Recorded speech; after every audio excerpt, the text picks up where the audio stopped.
आउं अज़हर हुसैन पंवर वलद गुलाम मुस्तफ़ा पंवर वेठल Azizabad colony mother नाका दादू। मुंहिंजो भाउ ताज मोहम्मद इंटरमीडिएट जो शागिर्द तारीख़ 25 अक्टूबर ते दादू खां हैदराबाद तरफ़ आइलेट्स इंग्लिश कोर्स में दाख़िला जे लाइ निकितल हुयो।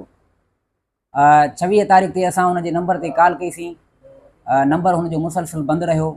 घणी कोशिशुनि जे बावजूदि, कॉलुनि जे बावजूदि, ॻोल्हा जे बावजूदि असांखे हथु न अची सघियो। असांखे काफ़ी बेचैनी पैदा थी। मुख़्तलिफ़ जायुनि ते ॻोल्हियोसीं, मिटनि माइटनि खे ॻोल्हियोसीं, किथे बि हथु न अची सघियो।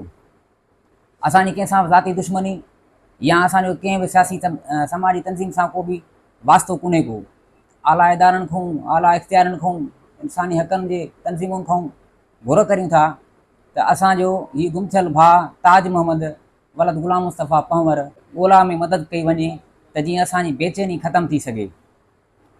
असांजो भाउ इंटरमीडिएट जो शागिर्दु आहे ऐं हू आइलेट्स में इंग्लिश जे कोर्स में दाख़िला जे लाइ हैदराबाद वियल हो 25 तारीख़ ते। असां हुनजे अहिड़ी रिपोर्ट पिण थाणे ते दाख़िल कराइण जे लाइ वञी रहिया आहियूं।